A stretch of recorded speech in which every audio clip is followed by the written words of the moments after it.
Welcome to Elevate, a Women's Leadership Institute podcast where we showcase stories, celebrate successes, and shift culture.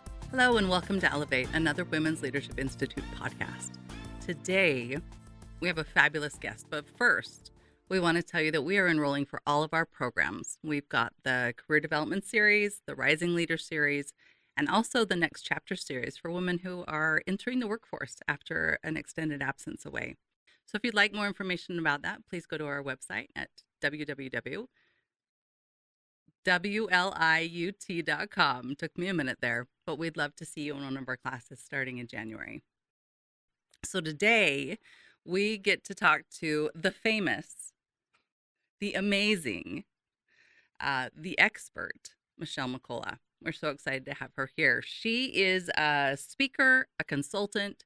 She was a fractional CMO before it was cool, before everybody knew about it. And she's now a lead researcher on productivity and happiness in the workplace. Welcome, Michelle. Thanks for having me. And she's got the dusty voice because she's recovering from a cold. So we love that. That's great for this too. We always like to get to know people when they come on. So help us know something personal about you. I think that the only thing there is to say is that I am an abnormally large fan of Disneyland, even as an adult. I think it's the best place ever, and it is the happiest place on earth. And I am always counting the minutes until my next trip. Which is tonight, even. I'm hopping on a plane after this. Yes. So if you're a Disneyland lover, you should follow Michelle because she tells you all the good places to eat, all the tips, all the tricks. So it's like joy in a bottle. Okay, I love that. Disneyland. Disney World or just Disneyland? I mean, I go to Disneyland more often because it's closer. Sure. But I get to Florida a couple times a year and usually stop by and say hi to the mouse and get my favorite treats. I love it. Okay, that's perfect. So today we want to talk about, you've been a speaker for a really long time. And you recently have talked about high-performing teams and also happiness in the workplace. And I was wondering why those themes, why those things are important to you. Well, when I first started speaking, I would speak on time management and productivity. Okay. From the time I was 12 years old, I was like a time management junkie. I begged my mom for a Franklin Day planner. Okay. She got it for me for Christmas, and I spent that holiday break prioritizing to-do lists and writing a mission statement and getting very organized. And so people always said, Michelle, how do you get everything done? And so they'd have me come and speak on time management, which I loved and was happy to talk about and speak on, and productivity and to-do lists and getting the most done in your days. And so I wrote a book in 2017 called The Make It Happen Blueprint, which is really just 18 practices to live a high-performing life without burning out. And one of the practices in there was on happiness and positivity. And over time, what I found was that the companies who had me come and speak just on happiness actually had more productive teams than those who had me come and speak on time management. Really? And I couldn't prove it until I got the research done this year. But what I've been saying for a decade is that happy teams are high-performing teams. And as we look at the workforce, look at the employees that are reporting to us, if they can't figure out how to manage their own emotional intelligence, then it's really hard to think through, how can I be more productive? Because their brains are taking over all of the challenges that are happening at home or the disagreements that are happening at the office. And it's not just about putting it in a silo and not thinking about it, but we live in a day and age where we share all of our problems on social media in any given moment. And so we also have to recognize that people are talking about it at the workplace. So how do you help teams understand how to deal with their own individual micro stressors so that they can be productive and get done what they need to in the office? That is kind of mind-blowing. And I feel like that might have always been in the workplace, but I feel like even more so now, that there's such a blend between home and work and everything else. And I love what you said about emotional intelligence, being able to manage your own emotions, right? So that you can be high performing. That's really interesting. The great equalizer for all of us is that we all have challenges. Right. So we all have something that's happening in our life. but how are we able to manage the challenges that we're being faced with, both within the walls of our own home and the challenges happening in the world, Yeah. and still be able to say, okay, here are the tasks that are in front of me. I've got to get them done. Right. Right. Because like after the election, that affected some people and they're like, I'm 100%. shutting down. I can't do anything for a hot minute. Which I think is okay, right? We all need to take time to do what we need to do. But it's also that balance between taking time and then knowing when it's time to just get it done. Yes. Yeah. Interesting. Okay. So let's dive into that. You were recently able to compile some data around happiness in regards to today's business landscape. Will you share some of your findings from that and what the report is called if people want to look it up? Sure. It's called the United States Happiness Report. And what I did is I partnered with a research company out of Texas called Mm, the Center for Generational Kinetics. It's my study and my research, but what I did is I was really interested in their methodology, which is we specifically chose a target market. We wanted working Americans, working full time or part time, all mhm. across the country. So we have it broken down and quoted by region, but we also wanted to separate between genders and generations and see how Yeah. the different emotional how the emotional intelligence is affecting men and women, how it's affecting Gen Z and millennials, Yeah. and also we did a full section on leadership and productivity in the workplace. So we were really intentional about understanding, like I shared with you before, that I truly believe that happy employees are more productive employees. Hmm.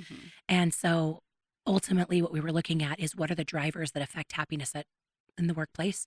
Yeah. How does leadership affect happiness in the workplace? And how does happiness affect their ability to be better team players or be more creative or be more innovative?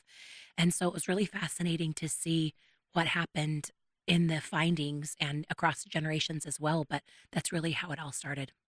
Okay.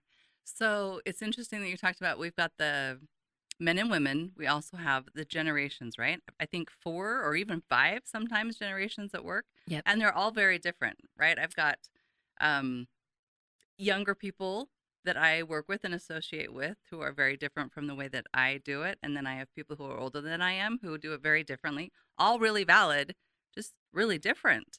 So let's take one of those angles, either men, women, or generational, and dive a little bit into that in regards to happiness and productivity. Sure.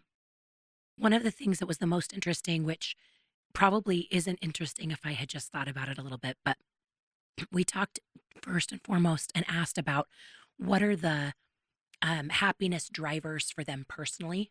Yeah. And one of the things that was interesting is that those Gen Xers, they said things like family, traveling, music. The younger generations, including younger millennials and Gen Z, said things like spending time with friends. Mm. And probably just because they don't have families yet, they don't have Sure. children yet, Sure. but the gap was significant. So there was a 10% higher gap on friends and family and how important that is. Yeah. And so even though they probably have a family unit, parents, siblings, something else, the real driver is that. But also, of course, the younger generations are more affected and consider technology to bring them happiness. So music on their phones, podcasts. Hmm. And so what you would generally assume as a stereotype actually kind of fell in line with what their happiness levels were and where they spent their time. But also on the workplace side, the younger generations value working remotely more than the older Sure. generations. But what was interesting is across generational lines, like not even generation specific, while 51% of respondents said that they prefer working remotely significantly. We found that those who work remotely actually aren't as happy as those who work in an office. Mm. Now, confounding variables, right? Yeah, As a absolutely. solid researcher, I Yes. can't just say that's a definitive answer. But as we dove into the data, one of the things that we're finding is that remote workers are feeling much more disconnected from their Yes. teams. Yeah. And so, especially even those younger generations, they say they don't want it. And yet at the same time, one of the findings that we were seeing across the board and across multiple statistics is the need for human connection. Hmm. And if you're not getting it from if you live far away from your family, or if you're not getting it by Right. coming into the office, Yep. then yes, those friend relationships are going to matter so much more, but they also feel disconnected. And when you have an individual who feels disconnected from the team, either employees or bosses, even whether or not they have great relationships or don't, that can be a reason that they seek and find connection somewhere else, and a reason why they might want to leave. And so, as we talk to companies and look at their remote plans, hybrid plans, we discuss, like, even if you choose to be 100% remote, how are you building that sense of connection? Because 67% of working Americans across the board said that they want deeper connections with their team, and that they want more one-on-one live connections, whether that's live Yep. events, whether that's team building activities. They want to be more connected with their teams. So that's interesting from multiple angles because as a corporate event planner, right, in my former life, the power of in-person meeting, the synergy that happens, I think we are still working to attain the skills to make that happen online. Yes. It's a very different medium. We have many managers in our programs who do really well at managing online because they're intentional about it, and some who don't know how to make it happen and are still trying to work through that. But we also found, I went to a conference, and one of the presentations was from a younger generation. They started the workforce in the pandemic, so it was all remote. And what they said is even things like watching your boss do the shortcut on their keyboard, right? Things that are not in your onboarding plan, or just little things like that in the office that you pick up because you're there, especially when you're new, that maybe you don't think about when you're creating the onboarding plan if you have a remote worker or if you've never fully worked remote yourself. So I think that's an excellent point, especially moving forward, and especially in the work that we do with a gender lens of females want more flexibility, right? And remote work is definitely part of that. Yes. Yeah. And that's why I think a lot of companies are mastering hybrid Mm-hmm. where they can. It Yeah. gives them flexibility, but then also gives them the connection to the team in the office at least a couple days a week. Yeah, because some people are drawn to just projects, right? They just dive into projects, they get it done. But most people want to like talk to someone about the project. They want to get collaborative feedback. They want to say, how do I improve this? Mhm. And that's all done in real time. Yes. Yeah. Okay, so let's talk about generationally. Um, how have you seen companies engage in this research? Do you feel like older generations are more for it? Do you feel like they're having a hard time adapting? What does that look like? What's interesting is I think more and more companies are having these conversations, which I'm grateful for. Yeah. I think that one of the one of the conversations that I continue to have now is actually something that happened as a result of coming to a WLI event a couple months ago, where we were talking about generations in the workplace, Mm-hmm. and this idea of how how do you balance authenticity and adaptability, Mm-hmm. right? Yeah. How does each generation show up and say, I this is who I am, this is Yes. what I want, this is what I need to be, from younger millennials all the way up to baby boomers? How do we show up and say, this is who I am, Yeah. please accept me, please allow me to be who I am?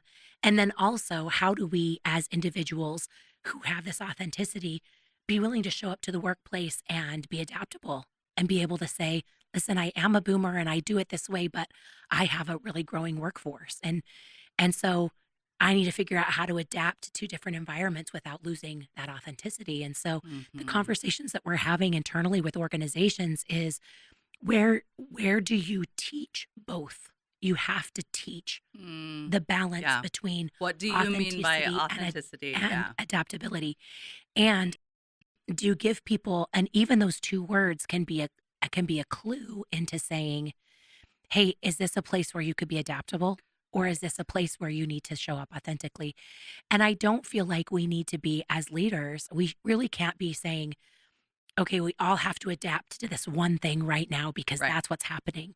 But I do feel like it becomes more of a dance. It becomes more of a situation where we have to honor what everyone is bringing to the table. And we also have to figure out, which is why I think that the responsibility at the core lends with leaders who are the ones who are managing those diverse workplaces and being able to say, How do I allow this person's gifts come to the table because I need them and that's why I hired Yeah. them? And also, how do we as a company come together, and how do I teach my team that they need to bring their individuality and also what they Yeah. can learn the value from others? So we're spending a lot of time on those two words. How do you That's balance? huge. Because even so I'm thinking of things like dress, right? Yes. Authenticity in dress. Like I just want to show up how I show up and get the work done. Not me personally, but this is right. This is what some people say. And sometimes that's not appropriate, right? Sometimes we do have to have the conversations of, well, in this environment, it looks like this and this. In this environment, it looks like this. And so part of what I grapple with is authenticity, showing up as yourself fully in all moments, or your ability to adapt. I think some of our authenticity is our adaptability. Yeah. And what's interesting is, I attended an event a couple years ago from the Women's Tech Council, and one of the topics of conversation was, how do you encourage problem solving among your team? And they went as far to say that they figure out how to interview for problem solving capabilities. And so Mm, that was something that we put into the research, is like, what affects your ability to be able to be a good problem solver? yeah. And happiness was the number one challenge. No way. Yes. What? They said that if they were happier, either at home or at work, they would be better able to be problem solvers. And Because they so, can be more creative? because they can be more creative, they're not weighed down by their challenges. Mm, And so, I mean, for me, I was wow. like, yes, I've been speaking this for a long time. But what the research showed is almost every single workplace situation that we tested, if they were happier or more resilient, they would be better problem solvers, more creative, more innovative, better team players, more likely to want to go for leadership positions, Hmm. more likely to be better Yeah. leaders once they're in them. And so, interestingly enough, as you look at those different generations and how they show up, like at the core, one of the best ways to balance generational contribution, if you will, Hmm. is to teach them how to be problem solvers, because that Mm, is universal. So, even, yeah. and I have leaders say to me all the time, Michelle, this isn't my job. Like, my job isn't to teach them how to be happy. My job isn't to teach them how to be problem Right. solvers. And They're like, those are such soft things. You're like, yeah, no, no, no. soft skills. Yes. But then now the research is showing how it affects the bottom line and how it affects their Yes. productivity. And so my answer to them is, it may not be your responsibility, but if you are not teaching them, who is? Hmm. And so as a boss, even if you're, or a CEO, even if you're not the one who is teaching it, you need to decide, do you bring somebody in to Right. teach it? Do you give them a podcast or a book to read?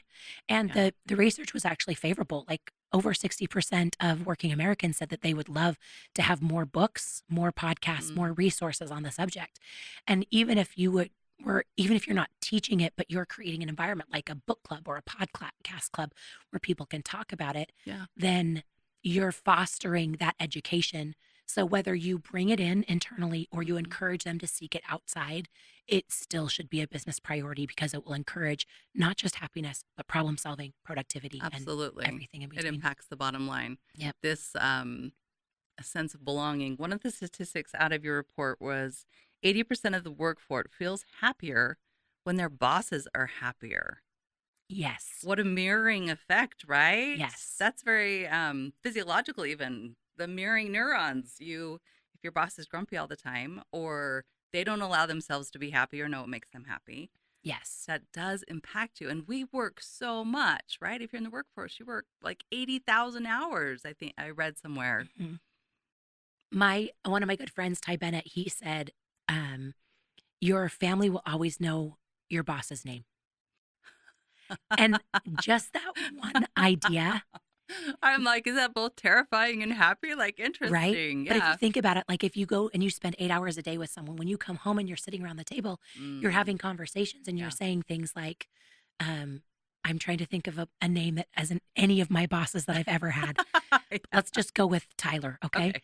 If Tyler is my boss, I come home and I'm like, oh, Tyler was angry today, or he was bugged all day long and I felt like I was walking on eggshells, and I was just trying to stay away from his office. Or, Yeah. hey, Tyler was super fun today, or super nice and was Mm, engaging. And like, even simple things like that, we forget that the people who are spending the majority of their waking hours with us yeah. are going to be affected by our emotions. And I think that Mm. we used to have bosses, now we have leaders, and we try to be mentors as best as we can, but we still have to have all of those pieces in. I think that generations ago, even 20 years ago, leaders used to say we have to be like I have to be professional. I got to be buttoned up. Yeah. I've got to be tight. I Yes. can't show my own personal emotions. Compartmentalized. Right. Yes. And while I do think that can be positive, Yeah. what we also found in the research is it's not just that they want their bosses to be happy, it's that they want their bosses to be personable and they want their bosses to care.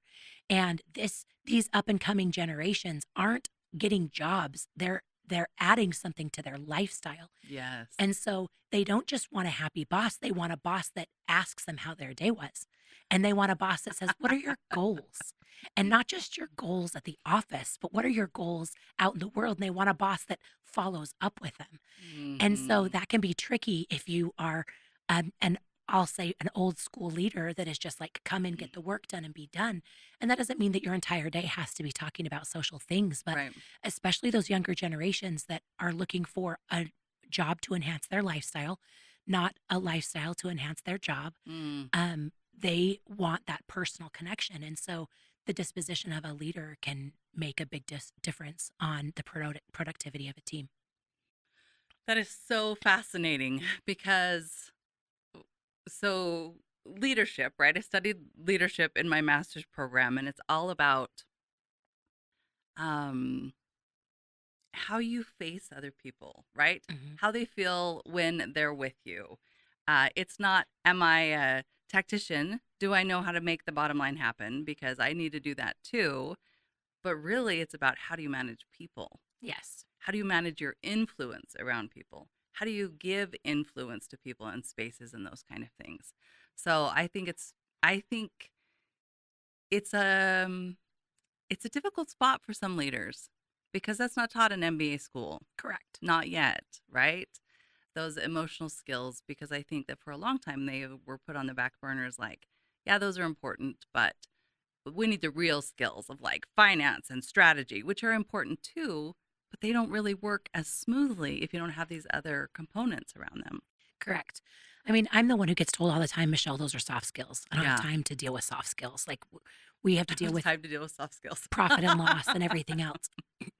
What's interesting though is we when you look at large corporations, they often advance the worker that excels at their job. Yeah.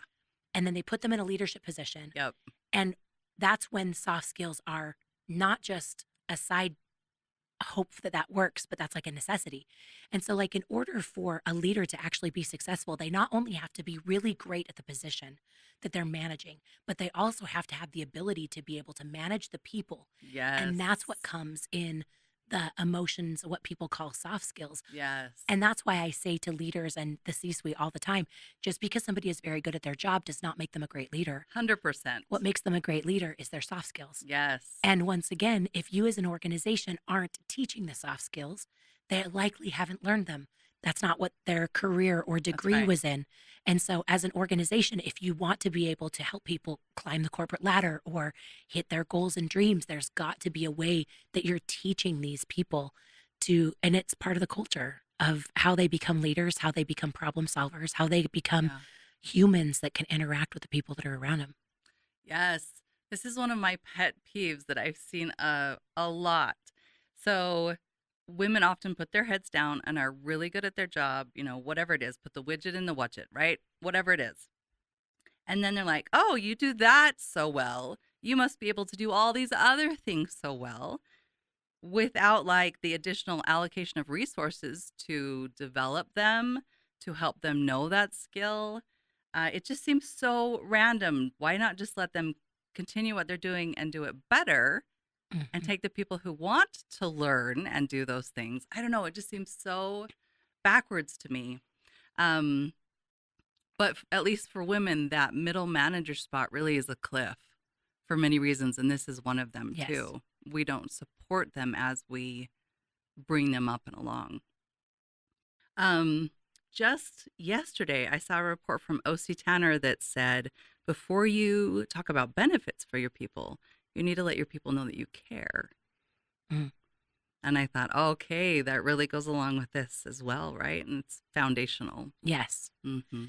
The research that we conducted, we asked people what they care about most in terms of like remote work Yeah. benefits, um, the the disposition of their bosses, the kinds of basically the mental headspace that they go through when they decide if they want to work for a specific organization. And Okay. there's multiple factors, Yes. benefits Yep. being included in that.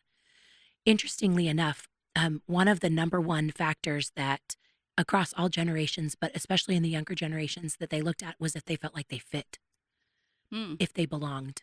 Mm-hmm. And so part of that, if they felt like it was a social, but also like, do my talents and skills fit and belong in Mm-hmm. this organization?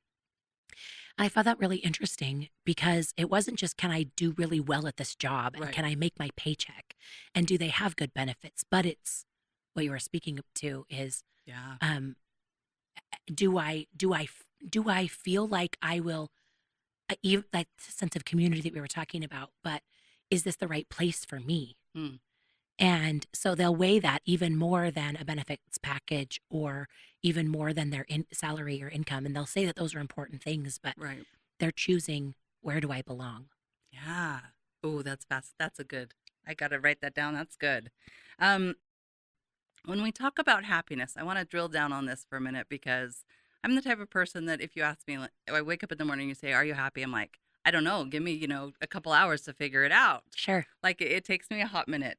But this, I found this definition, and then let's kind of talk about how do people know if they're happy.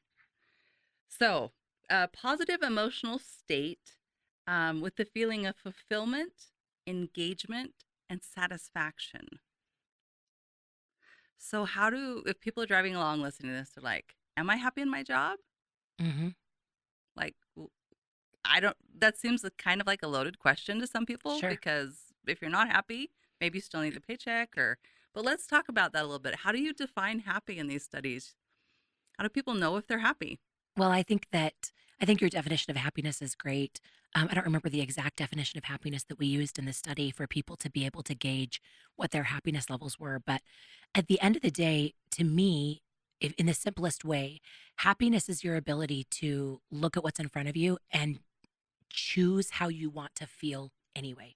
Mm-hmm. And so I think one of the most interesting statistics that came from this is um, the two statistics that I'll share as I kind of share this thought. The study showed that men are happier than women, and that broke my heart. Okay. Um, and significantly happier than women, according to the research firm. They're like, this is Wow. statistically significant. Significant. Mm-hmm. It's about a 10% gap between men and women. Now, generally speaking, men are more confident than women, and so they're more likely to say, "Sure, I'm happy," Sure. than a woman who might think about it and go, "Well, wait a Just minute." going to think through the She's going to things. weigh through it, right? Yeah. She's going to weigh.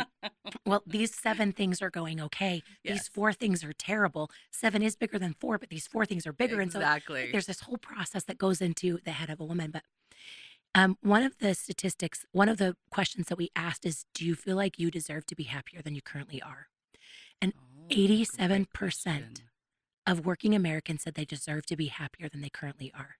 Wow. And that word deserve Yeah. is so fascinating to Yeah. me Mm-hmm. because in that word deserve, and the only open-ended question we ask is, what would need to change in your life in order for you to be happier?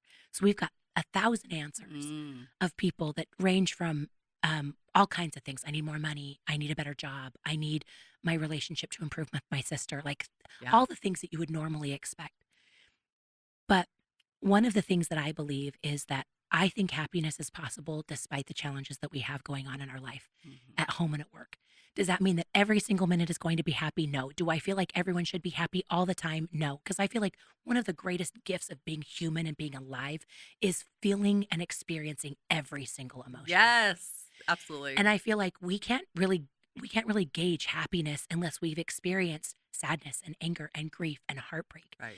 And so I truly feel like while happiness is the goal, it's not the only thing that we can and should be experiencing. But what I want the world to know and understand is that whatever you're feeling right this minute, like if the questions were to cross your desk and you were like, I'm not very happy. I'm somewhat happy, I'm Mhm. very happy. Um, Even if you were to give yourself on a scale from 1 to 10, just if that gave you some more options about how you're feeling, asking yourself the question, well, what would it take to make me 2 points happier? And then Mhm. taking action in our life to make ourselves 2 points happier. I don't feel like if I were to say on a scale from 1 to 10, 1 being not at all happy and 10 being very happy, how happy are you right now? And you were to say a 4. And I'm not saying that that's what you would say, Yeah. but if you were to say a 4, I actually don't think the real answer is how do you get to a 10? I think the real answer is what could you do right now that would make you a 6? Right. Right. What could you do right this minute that would make you just a little bit happier? And so the study showed that people turn to music, to um, podcasts, to TV, to friends and family, Yeah. to nature, to religion, to To alter those books, all states. to Yeah. those things that we talk about happiness. But that word deserve, um, I put it in, it's almost a trick question from Okay. a researcher because I don't feel, I think if you're saying to yourself that I deserve to be happier than I currently am, then Okay. my question to you is what are you doing about it? Yeah. We can, I think from the time that we're really little, we teach kids that happiness happens at the end of something. You're happy when you go to your friends. You're happy when you get to go to kindergarten. Sure. You're happy when you go to high school, when you drive, when you date, when you graduate. Now, all of that is great, Yeah. right? But what are we doing to help kids say, what made you happy today? What are you doing today that makes you happy? And for adults Yep. who are raised in that environment, we are waiting for something to make us happy because we were told that as soon as we got the jobs of our dreams, we would Yep. be happy. And here we are, and we're not, right? And we're like, dude, what happened? Wait, this isn't what I signed up for. Or it Totally. actually is what I signed up for. And what was I thinking? I Like, had why no didn't I idea. say Yeah. that I wanted to have a job where my job was to sit on a chair in Hawaii and sip my favorite beverages all day long? Right? So, for each of us, we have to figure out what that looks like. But I'm on a mission to help working Americans understand that Mhm. their happiness is attainable and we can take action every single day to have the emotions that we want to have. And that is emotional intelligence. Your ability to be able to Yeah. change your emotions when you are currently faced with whatever's in front of you is really your superpower. That is so fascinating. This idea of like, whatever you want to call it, free will, choice, the whole concept of Viktor Frankl, right? There is that space between action and reaction. Yes. And that space is your power. Because when you can control that space and act according to who you want to be and how you want to show up instead of just how you've always done it, there is real power in that. And I love that you called it a superpower. So, if I heard you right, deserve is of course, you deserve to be happy. Mhm. And of course, workplace contributes to this. Yes. And there are benefits to employers, like the bottom line and productivity. But also, the choice truly is in the individual contributor. You can Yes. choose today in whatever situation to be happy and then set a goal of what that looks like. Mhm. What does being happier, look like for you? Is that what I heard Yes. you say? Yes. I think too often we look at our life like we were talking about women. Well, I've got these 7 things and I've got these 4 Right. things. We look at our happiness as an external force. That if all of Yeah. these things are going right, then I If I can get be all the happy. presents wrapped this weekend. Right. If this, then I can be happy. Well, what Right. if you were happy while you were wrapping presents? Or what Yeah. if you were happy while you were going to the It's just office? so intentional. Like just choosing joy, like choosing into it. And yes, there are some of those who are listening and people that we know that have medical conditions that Yeah. make that challenging. And I pray every day that they're getting the help that they need. Yeah. And yet, for most Americans, um, each of us have an opportunity to look at what could we do? What can I do today that will make me happier? And how can I make that more of a decision that's happening within me Hmm. rather than expecting the world Yes. to make me The happy reaction. Yeah. and that I can be happy and I'm choosing happy and I'm creating happy That's and right. I'm being happy, whether or not everything else around me is working. Right. Oh, amen. Like mic drop on all of that. I actually was talking, I have 2 teenagers, and I was talking to one of my teenagers about a joy list, which I think I first learned from Tiffany Peterson, who's a speaker and coach, about what are the things that bring me joy and am I doing them? right? Because it's kind of like, yeah, I'll go to the gym when I have time. Hmm. It's joy is like one of those things. Like when I Yep. have time, I'll focus on the things that bring me joy. Or in 4 weeks when I go on my vacation, then I'll have joy. So just as with productivity, right? In business, things are very intentional if they're working well. I love that we're also bringing happiness into this intentional space because the people I know who are happy, who have the ability to make a decision and pivot and claim and choose their emotional states, um, actually are happier. They're more Yes. productive. They're creative. They have a great network. Like things are good for them, Yes. overall. Interesting. Okay. So, um,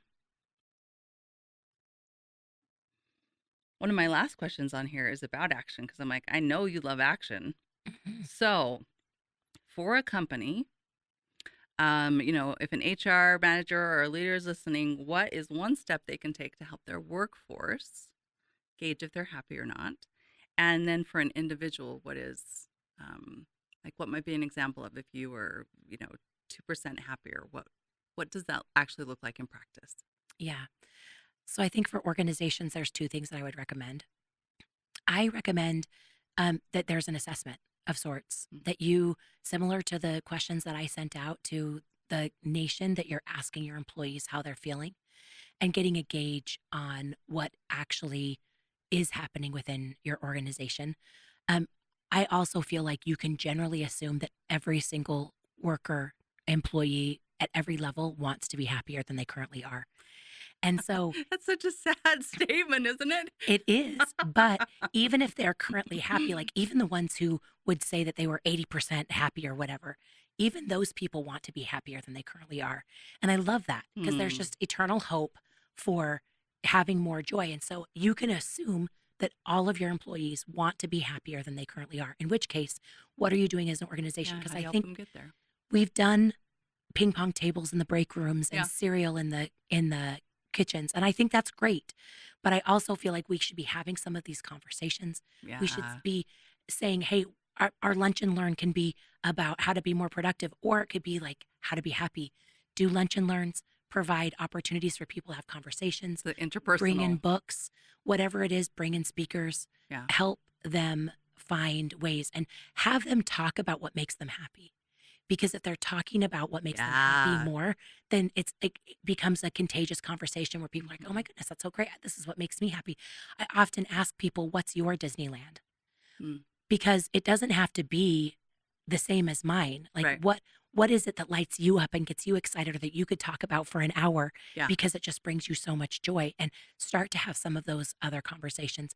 Get to know your people, and you don't have to become a therapist, but you do have Yeah. to care about where they are and where they're headed.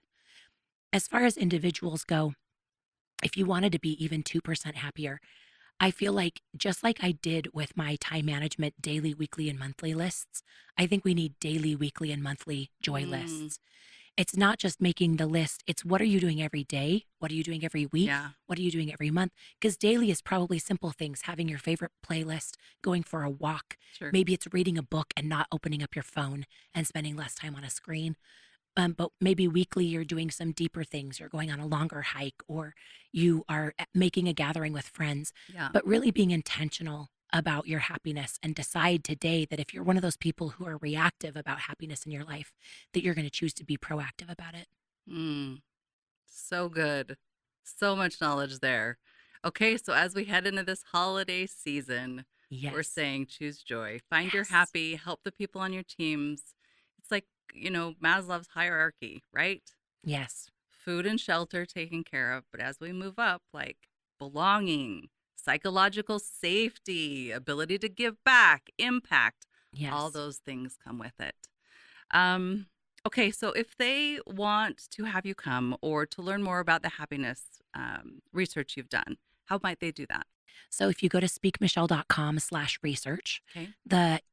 we have 2 volumes. The volume 1 is out. Volume 2 is coming shortly. Volume 1 is all about personal happiness and growth. And there's a video series that's available there that you could watch Yeah. as a boss or a team.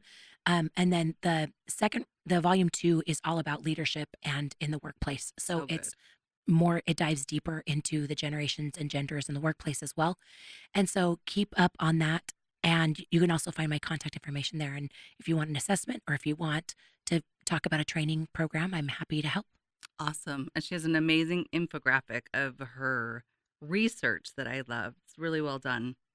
And I think for me, as an ending note, what I am learning is that oftentimes people think leadership is the end of the road, right? Because it's the title, I am a leader. But really, the best leaders I know are continuously learning, right? Giving and receiving feedback, learning about a new thing, trying things out. And I feel like that's the whole principle, right? It's continuously learning, make a decision, pivot, take accountability for your life and what you want. Amen. Yeah. All right. Thank you so much for coming on, Michelle. Thank you for having me in my hoarse voice. Of course. Anytime.